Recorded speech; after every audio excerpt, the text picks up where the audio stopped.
ओम शांति। आज नवरात्रि का समापन अर्थात आज नवा दिन है और आज के दिन में माता की पूजा देवी सिद्धिदात्री के रूप में होती है। जैसा कि इनका नाम बताता है, ये सभी सिद्धियों को प्रदान करने वाली देवी हैं। इनका जो स्वरूप दिखाया जाता है, इनको कमल आसन पर बैठा हुआ इनके 4 हाथ दिखाए जाते हैं, जिसमें से एक हाथ में इन्होंने गदा धारण की हुई है, एक हाथ में चक्र है, एक हाथ में शंख है, एक हाथ में पद्म है और ये कभी कभी एक सिंह या वाघ पर भी सवारी करती हुई दिखाई जाती हैं। जैसा कि इनका नाम है, ये सभी सिद्धियों की स्वामिनी है और 8 सिद्धियां और नवनिधियां प्रदान करने वाली हैं, जिनमें 8 सिद्धियां हैं: अनिमा, महिमा, गरिमा, लघिमा, प्राप्ति, प्राकम्भ्य, ईशित्व और वशित्व। इनके ही गायन और पूजन से माना जाता है कि मनुष्य के जीवन में सर्व कलाएं आती हैं, अष्ट सिद्धि नवनिधियां आती हैं। क्यों है ऐसा इनका स्वरूप और क्या विशेषता है देवी सिद्धिदात्री की, आइए आज जानते हैं। तो कथा में ऐसा कहा जाता है कि जब सृष्टि में कुछ भी नहीं था तो एक प्रकाश की किरण ने आकर के पूरी सृष्टि को प्रकाश से भर दिया और उस प्रकाश ने एक देवी का रूप धारण किया, जिन्हें देवी कुष्मांडा भी कहा गया। चौथे दिन पे इनकी पूजा और इनके रहस्य, इनका महत्व हमने जाना था। जब देवी कुष्मांडा ने अपने 3 नेत्रों से और मुस्कान से और अपने अलग अलग अंगों से देवी देवताओं की उत्पत्ति की, उनमें से 3 देवताएं प्रमुख हुए, ब्रह्मा, विष्णु और शंकर। देवी कुष्मांडा ने उनसे जाके कहा कि आप जाकर के तपस्या करके अपने उत्पत्ति का कर्तव्य महसूस कीजिए और अपने कर्तव्य अनुसार आप इस सृष्टि की वृद्धि कीजिए, इसके अंदर अच्छाइयों का विकास कीजिए और जब बुराइयां आ जाएं तो उनका विनाश कीजिए।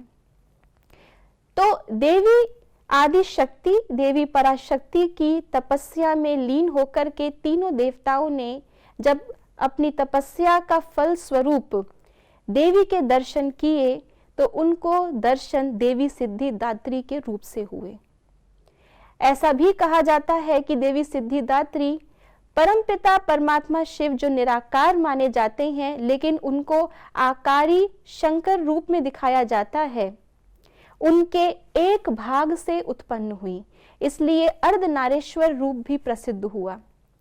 तो वो सिद्धिदात्री देवी ने आकर के तीनों ही देवताओं को सिद्धियां प्रदान की और सिद्धि के रूप से ब्रह्मा, जिनको सृजन का कार्य दिया गया, सृजन करने के लिए चाहिए ज्ञान, इसलिए उनको सरस्वती की शक्ति प्रदान की गई। ऐसे ही श्री विष्णु, जिनको पालना का कर्तव्य दिया गया, तो पालना करने के लिए चाहिए रिसोर्सेस, समृद्धि, इसलिए उनको समृद्धि की देवी लक्ष्मी प्रदान की गई। और शंकर, जिनका स्वरूप दिखाया गया विनाशकारी अर्थात बुराइयों का विनाश, उनको बुराइयों का संहार करने के लिए दुर्गा शक्ति के रूप में प्रदान की गई। और ये तीनों ही देव त्रिदेवियों के साथ में अपने अपने कर्तव्य में लग गए। उसी की यादगार में देवी सिद्धिदात्री को हर प्रकार की सिद्धि के लिए आज के दिन पूजा जाता है। ऐसा कहा जाता है कि देवी को नर, गंधर्व, असुर, देव अर्थात सभी एक समान पूजते हैं और ये बिना किसी पक्षपात के हर एक को ज्ञान और सिद्धियां प्रदान करती हैं, जिसका आध्यात्मिक अर्थ है कि किस आत्मा को उसके कल्याण हेतु क्या चाहिए, वो सिद्धि उसको प्रदान की जाए। ये हमारे परखने की शक्ति की निशानी है, जो हम हर आत्मा को उसकी जरूरत को, उसके सामर्थ्य को परख करके उसको वो सिद्धि प्रदान करें। ये आध्यात्मिक शक्ति का प्रतीक है। इनके जो 8 हाथ दिखाए गए हैं, उसमें एक हाथ में खड़ी हुई गदा है, एक हाथ में चक्र है, एक हाथ में शंख और एक हाथ में पद्म। यदि हम इसकी तुलना चतुर्भुजी विष्णु स्वरूप से करें तो काफी समानता पाते हैं, क्योंकि उनके भी यही 4 अलंकार दिखाए गए हैं। लेकिन श्री विष्णु के पास जो गदा है वो नीचे की तरफ रखी हुई है, और देवी सिद्धिदात्री के हाथ में जो गदा है वो ऊपर की तरफ खड़ी हुई है। खड़ी हुई गदा प्रतीक है युद्ध की। नीचे की तरफ जो गदा रखी हुई है श्री विष्णु के रूप में, वो युद्ध पर विजय प्राप्त करने की निशानी है। अर्थात इस समय हम ज्ञान की शक्ति को यूज कर रहे हैं, फलस्वरूप हम श्री विष्णु के कुल में आएंगे। इस समय हम स्वदर्शन करके, अपना ही दर्शन करके अपने अंदर के इम्परफेक्शंस को खत्म कर रहे हैं, जो सिद्धिदात्री का स्वरूप है। शंख ध्वनि करके हम दूसरों को भी वो सिद्धियां प्रदान कर रहे हैं ज्ञान के उच्चारण से, और अपना जीवन कमल पुष्प समान बना रहे हैं, जिसलिए ये कमल आसन पे बैठी हैं और हाथ में कमल धारण किए हुए हैं।